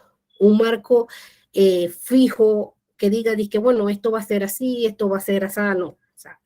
No lo hay, porque estaríamos mintiendo que lo hay, pero sí sería importante pues que se tratara de abordar de la mejor manera. Dígame, Hernán Guardia. Sí, profe, cierro mi intervención o participación con un documento que trataba con mis estudiantes en el grado 12, de Juan Jacobo Rousseau, El pensamiento que habla del contrato social. El ser humano nace libre por naturaleza, pero la sociedad lo corrompe. Exactamente. Exactamente, porque realmente, o sea, se dan muchos los casos en donde los padres siempre tratan de brindarle buenos valores a sus hijos. Cuando llegan a la sociedad, empiezan a distorsionar, a pensar, a enfatizar en que esto es correcto, esto no, pero mira, puedes hacer esto. Entonces ahí es que en donde empieza empiece el ejercicio de lo que es la presión social, que digan que vamos, estamos acorde, todo el mundo lo hace, o sea, ahí está entonces, pero ya esos serían aspectos psicológicos que empiezan a influir y a determinar y a moldear el pensamiento de cada uno de los individuos. Dígame, doctor Iván. Si yo era para aportar a la clase de los docentes, prácticamente yo también soy docente y ejerzo en el área secundaria como tal.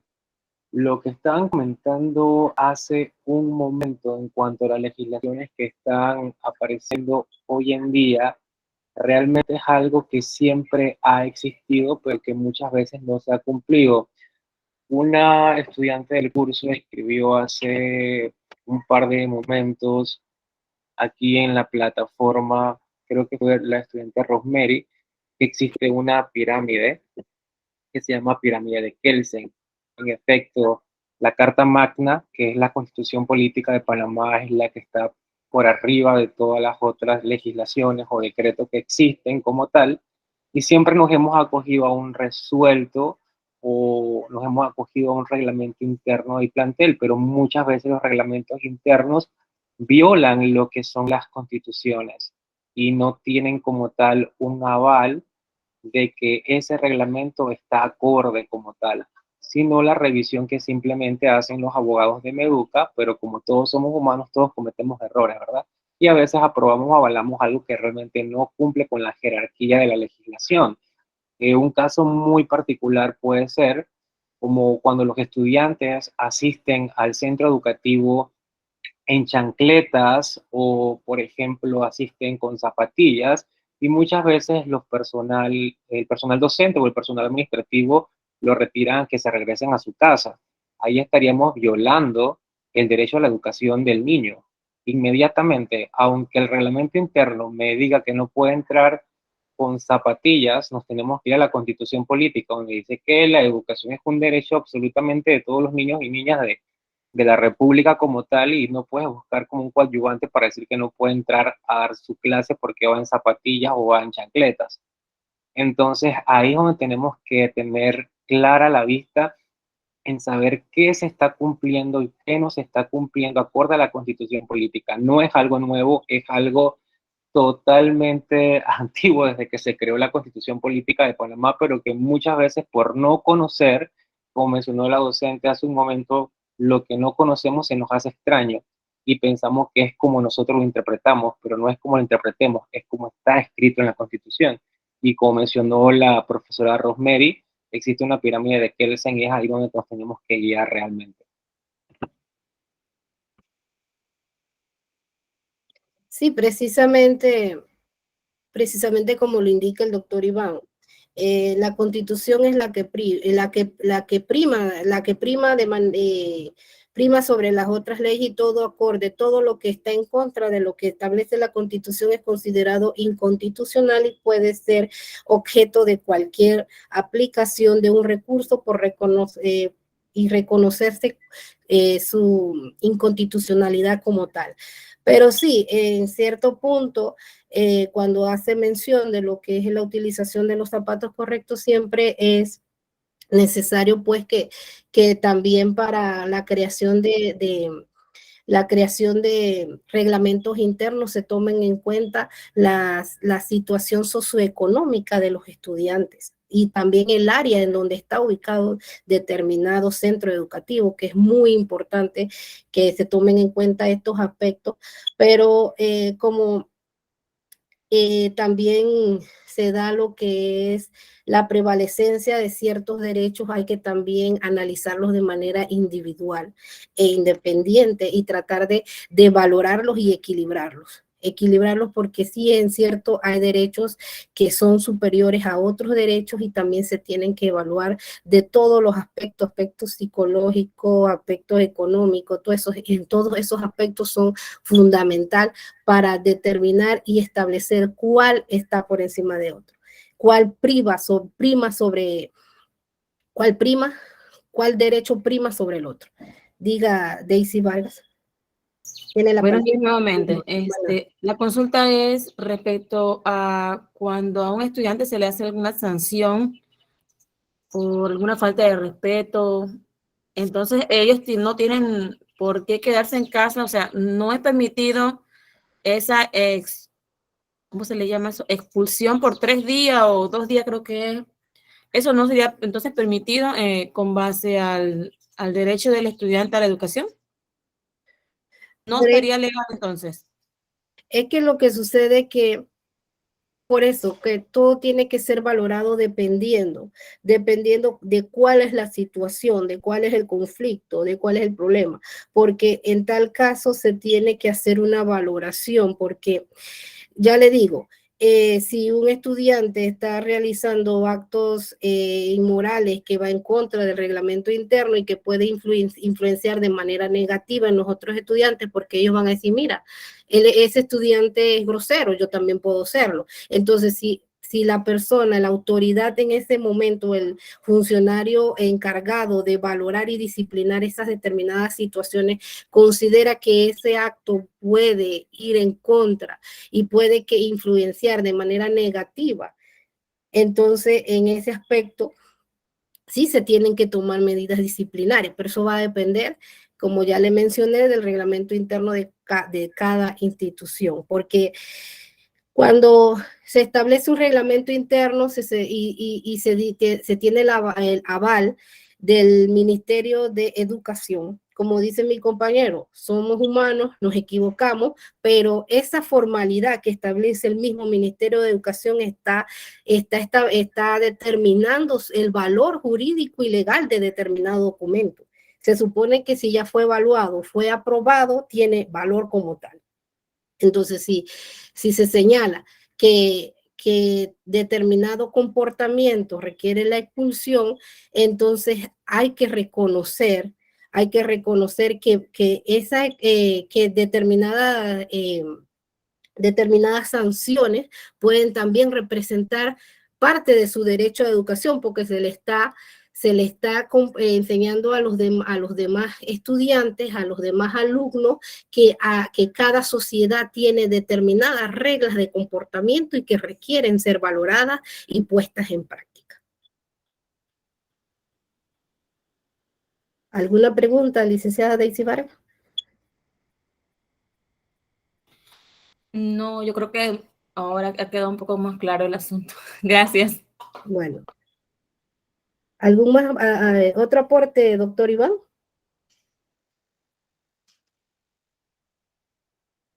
Bueno, muy interesante el tema de debate en cuanto a la parte educativa que se ha abierto debido a que fuimos profesionales de distintas áreas aquí en este curso, pero prácticamente todo se tiene que trasladar a la parte de mediación, ¿verdad? Lo que consultó ahorita la profesora Daisy en cuanto a la expulsión ya tendría que ser analizado directamente en cada caso en particular, porque obviamente tenemos que velar también por la seguridad individual, ¿verdad?, de las personas.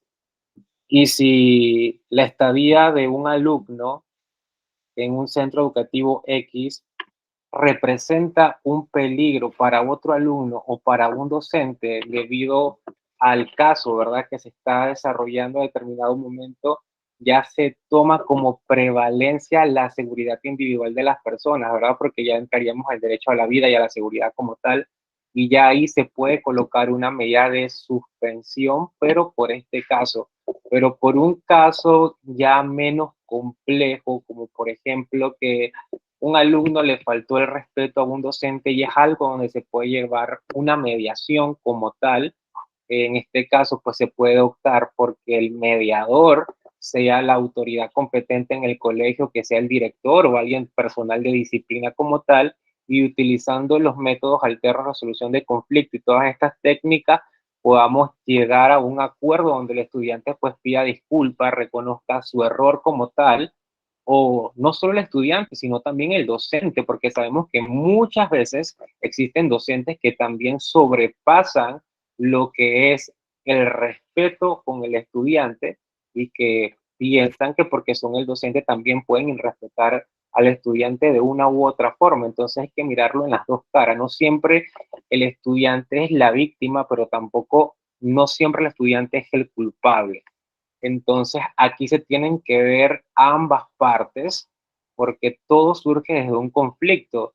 Y tanto en el aula como en la parte legal, incluso podemos ver la participación de testigos, se pueden consultar a otros estudiantes para ver cómo suscitó realmente el conflicto, ya sea entre el alumno o el alumno, el profesor o el alumno con otros alumnos, para ver qué medidas se pueden tomar como tal. Pero realmente, si usted me pregunta, en mi consideración como abogado, que un estudiante lo suspenden 3 días porque le faltó el respeto a un docente, para mí eso es totalmente inconstitucional, porque eso tú lo puedes resolver en una citación con el padre de familia, realizar una mediación con el docente o una carta de compromiso, más que todo, de que esa situación no va a volver a pasar, y con esa carta de compromiso tú colocas como tal algunas observaciones de que si vuelve a pasar, pues ya se van a tomar otras medidas como tal. Pero al ser la primera vez y suspender, creo que sí le estás violando el derecho a la educación del niño, porque pudo haber sido un impulso, así como lo tenemos nosotros como adultos también. No sabemos realmente de dónde proviene el niño, su situación socioeconómica, su situación emocional como tal, lo que esté pasando o atravesando en ese momento, y si es capaz de lidiar con el conflicto que vive en su hogar, y por eso actuó de esa manera, y por ello no podemos negarle la educación de ninguna forma al niño, al menos que ya sea algo que está atentando contra la seguridad del docente o la seguridad de los otros alumnos, en mi perspectiva como tal. No sé si algún otro docente quiera participar en cuanto a la perspectiva de esta situación. Eso lo vamos a observar posteriormente en la parte de mediación en el aula, que vamos a reforzar a los que son docentes como tal en esta área. Si algún compañero docente quiere aportar algo o alguna situación en la cual hayan tenido que realizar alguna mediación, o decir en mi colegio sí se hace o en mi colegio no se hace, pues sería la oportunidad magnífica para que puedan expresarlo en este momento. Bien, quiero participar, profesor, rápidamente para que otros compañeros también participen. Como director de colegio que he sido a nivel particular, me ha tocado realmente trabajar la mediación en la praxis, o sea, como de manera empírica, sin un marco teórico como tal. Y usted menciona el tema de la sanción. En el tema de la sanción, importante, no es que se tome la determinación abrupta, ya sea por el Consejo de Disciplina, en la cual participa también al momento de evaluar la situación de la falta del estudiante. Ahí se lleva a un proceso en donde se revisa el reglamento interno del colegio y se revisan los tipos de faltas. Si fue una falta leve, una falta seria, muy grave, y ahí se tipifica entonces el tipo de sanción para poder que se la pueda aplicar al estudiante. Ciertamente debe, por supuesto, como usted mencionó, para una palabra muy clave, una carta de compromiso en donde se involucra el padre, familia y también al estudiante. Pero sí, realmente no es, y realmente he sabido de casos en otros colegios en donde se suspende inmediatamente al estudiante y no se lleva el proceso de evaluar realmente de cuál fue el tipo de falta. Ciertamente, a veces hay reportes que se habla de hoja de incidencias, en la cual se lleva el reporte al estudiante de cuántas faltas lleva, se revisa entonces el manual de cuántas y se le aplica entonces la sanción. Esa es mi participación.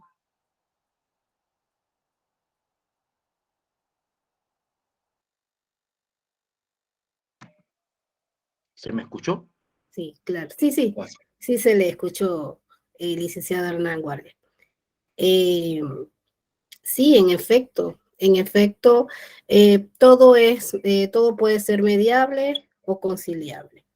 Y como lo dice el doctor Iván, se tienen que adaptar y se tiene que evaluar independientemente, de manera individual, cada conflicto que se presente y tomar en cuenta los aspectos, si es inconstitucional, si es acorde a la ley, a lo que está previamente establecido. Así que se encuentra presente el licenciado José Barba. Ya puede hacer la consulta que quería aportar anteriormente, licenciado José Barba. Hola, profesora, ¿me escuchan? Sí, sí lo escuchamos. Bueno, si se entrecorta es que estoy en un lugar de mala cobertura.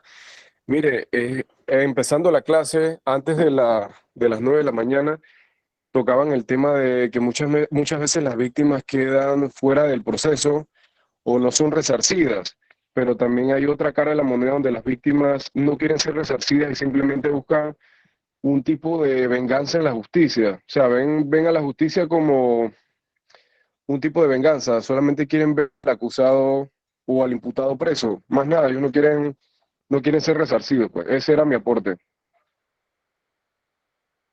Así, en efecto hay situaciones, y entonces precisamente por eso al momento de lo que fue la redacción de lo que es el Código Procesal Penal, que se considera que es uno de los códigos es un código muy, muy garantista, donde de la parte del imputado o acusado es un poco más garantista, y en donde se exige la participación, y precisamente a veces es necesario pues que se te den la aplicación de estos métodos en donde se busquen encontrar las mejores alternativas, y es aquí en donde se aplica lo que es la sana crítica del juzgador, en donde él va a valorar los aspectos y si se está yendo mucho más allá de lo que está establecido. Entonces, en este punto, eso ya mucho va a depender mucho de lo que es el reconocimiento de los acuerdos de pena y cuáles son los pros y contras. Y en efecto, no necesariamente se indica que la sanción es la manera de que todos salgan ganando, pero sí hay que tratar de abordar esas situaciones, tratar de valorarlas y crear pues en que las partes participen de manera activa y puedan encontrar esas soluciones que no necesariamente obtengan esos resultados esperados, pero que sí puedan satisfacer ciertas necesidades e intereses. No sé, dígame, licenciado Charlie Brown. Es allí donde también la participación del Ministerio Público, o sea, la representación fiscal, debe utilizar el método alterno de solución al conflicto, o sea, mediar entre las partes, no solamente ser fiscal, no solamente ser la persecución penal, tiene que ser por parte del Ministerio Público. Hey, ven acá, muchacho, yo te recomiendo que esta puede ser una vía clara para ti. Si él, como fiscal, puede ver esa visión, sencillamente puede proponérsela a la víctima. Es ahí donde también puede utilizar la metodología de mediación. Sí, precisamente con la instalación del sistema penal acusatorio se busca pues que ya no sea una figura rígida, inflexible, que como el castigador, ¿no? Que trate de promover esos métodos alternos y hablarle y tratar de mediar y conciliar porque precisamente como señaló el licenciado Charlie, tanto el fiscal, el juez homologa el acuerdo, pero el fiscal sí tiene que ejercer esa función de mediador y conciliador y tratar de tomar todos esos aspectos psicológicos que pueden influir de manera positiva en las partes, ya sea la víctima, en señalarle, mira, esto es lo que te puede beneficiar, esto no te conviene, pero sí es necesario que cumpla con esa función.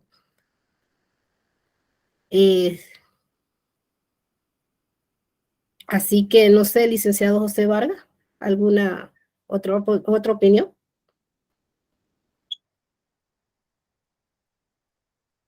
¿Alguien más quiere aportar algo más? El profesor Alexis Barrio también sería bueno que presentara algo, ya que él es orientador y es estudiante de Derecho también. Trabaja para mi firma.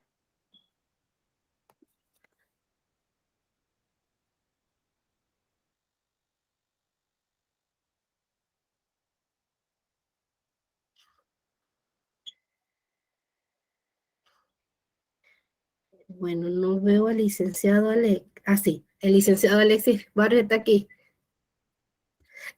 Estoy aquí, pero estoy teniendo un problema de conexión. Sí. Bueno, pues, ¿alguien desea aportar? ¿Va a aportar el licenciado Alexis?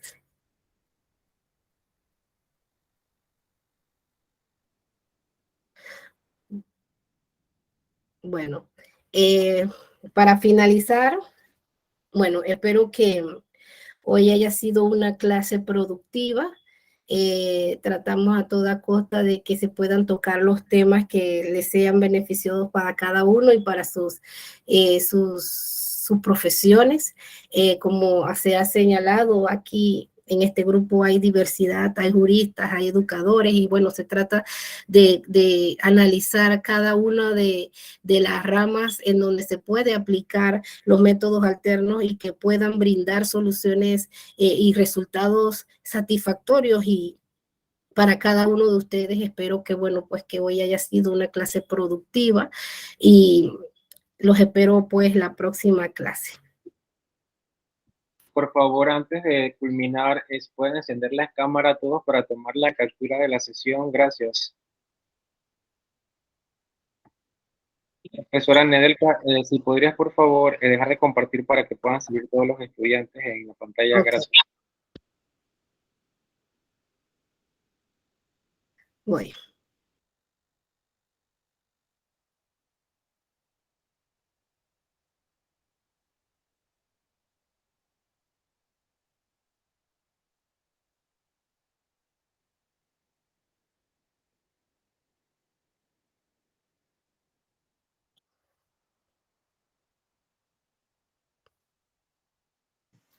Ok, vamos a tomar la fotografía.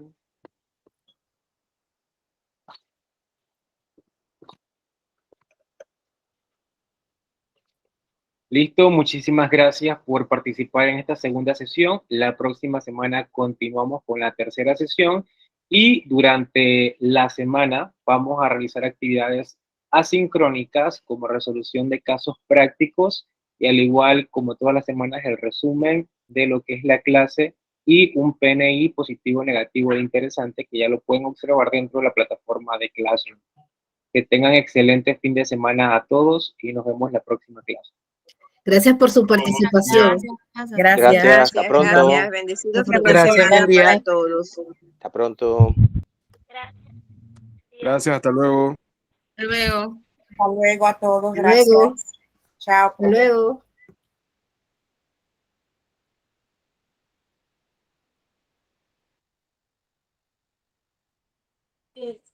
Gracias. Bendiciones.